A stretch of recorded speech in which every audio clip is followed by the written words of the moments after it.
दिनैनि गोदान मोनसे भिडिअ फिन खेब बयखौबो बरायनानै लानाय जाबाय। थांनाय 5 डिसेम्बर खालि दोनस्रि समस्तिनि सिङाव थानाय गहपुर हालामाव मोनसे बिपिएफ राजखान्थि हान्जानि भिक्टरि सेरेमनि लानाय जादोंमोन। बेवहायनो बिटिसिनि डिपुटि चिफ रिहन दैमारि बिथांजों लोगोसे दोनस्रि समस्तिनि इएम प्रेस मोसाहारि बिथांमोना बाहागो लाहैनायनि गेजेरजों मोनसे भिक्टरि सेरेमनि खुंफुंनाय जादोंमोन। बेवहायनो बिटिसिनि डिपुटि चिफ रिहन दैमारि बिथांनि फंसे बाथ्राखौ नोजोर होनो एबा गोसो होनो गोनां जानानै फैदों। दा रिहन दैमारि बिथाङा मा बाथ्राखौ बुंदों नोंथांमोना ससियेल मिडिया एबा खौरां बिजोंनि गेजेरजोंबो खोनाखाबाय जानांगौ। आं दिनै नोंथांमोननि सिगाङावहाय रिहन दैमारि बिथाङा मा बुंदों आरो बेनि सायावहाय आं मा बुंनो गोसो जादों बेनि सायावनो नोंथांमोननि सिगाङाव बे भिडिअखौ लानानै फैनाय जादों। बेनिखायनो नोंथांमोना भिडिअखौ स्किप खालामालासिनो जोबजासिम नायलांबानो जाबाय। भिडिअखौ जागायजेननायनि सिगां नोंथांमोननिसिम गुरै खावलायनाय, नोंथांमोना आंनि चेनेलाव गोदानब्ला चेनेलखौ अननानै साबस्क्राइब खालामनानै लादो। नोंथांमोना आंनि चेनेलाव बेबायदिनो गोदान आपडेटफोरखौ मोननो हागोन।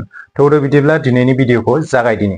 गिबियावनो नोंथांमोना गहपुराव खुंजानाय बिपिएफ राजखान्थि हान्जानि भिक्टरि सेरेमनियाव बिटिसिनि डिपुटि चिफ रिहन दैमारि बिथाङा मा बाथ्रा बुंदों बेखौ नोंथांमोना सिगाङावनो खोनासंनानै लाग्रो। बिथांनि बुंनाय ससे भिडिअ क्लिपखौ नोंथांमोननो होनानै होनि। आसाम गभर्नमेन्टजों सावरायनानै जे जिफोर गामि खाथियाव दंबावो बेफोरखौ बोरैबा सोसननो हायो नामा बेखौ जों नाजागोन आरो। दा बेवहाय नोंथांमोना खोनाखाबाय जानांगौ रिहन दैमारि बिथाङा मा बाथ्राखौ बुंखो। रिहन दैमारि बिथांनि बेबायदि बाथ्राखौ खोनानानै आंनि गोसोआव माखासे सोंथिफोरा जाखांफैदों। दा बेवहाय आं बुंनो सानदों रिहन दैमारि बिथांनि बेबायदि बाथ्राखौ खोनानानै गोसोआव गोनो गोथो मोनदोंदि जे गहपुराव थालांबावनाय माखासे गामिफोरा थारैनो उननि समाव सोजागोन ना सोजाला। मानोना रिहन दैमारि बिथांनि बुंनाय बायदिब्ला सरकारजों रायज्लायनानै खामानि जायोब्ला बे थालांनाय गामिफोरखौ सोनाय जाबावगोन आरो सरकारजों रायज्लायनानै खामानिया जायाब्ला बे थालांनाय गामिफोरा बेबायदिनो थालांसिगोन। आं बेखौनो सानहरदों। मानोना बिथांनि बुंनाय बाथ्रायाव आं पार्सनेलि सेटिसफाइ मोनाखै आरो। दा नोंथांमोना बेनि सायाव मा सानो कमेन्ट सेक्सननि गेजेराव फोरमायहरबानो जागोन। आंनि बायदियैब्ला रिहन दैमारि बिथाङा बे बाथ्राखौ बुंनांगौमोन दि गहपुर हालामनि थालांनाय जेसेबांनाखि बर' गामि दङ बेखौ सरकारजों रायज्लायनानै जेरैखि जायाबाबो सोनायनि राहा लामाखौ लागोन होननानै बेबादि बुङोब्ला खोनासंनो एसेबाबो साबसिन मोनगौमोन। नाथाय रिहन दैमारि बिथांनि सरकारजों रायज्लायनानै बोरैबा सोनो हायोबा थालांनाय गामिफोरखौ सोफिननाय जागोन होननाय बाथ्रायावहाय आं गोनो गोथो एबा दुखु मोननायखौ फोरमायदों। मानोना गहपुर हालामाव गोबां गामिफोरानो दायो बिटिसि आव सोसनजानो थालांदों।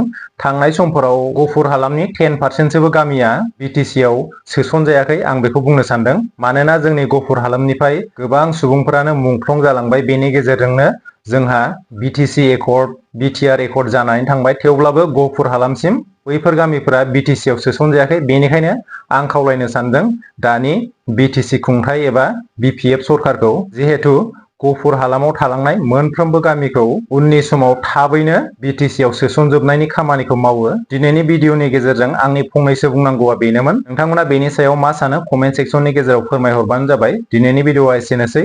लोगो मोनफिनगोन गुबुन मोनसे भिडिअआवहाय। बाय बाय।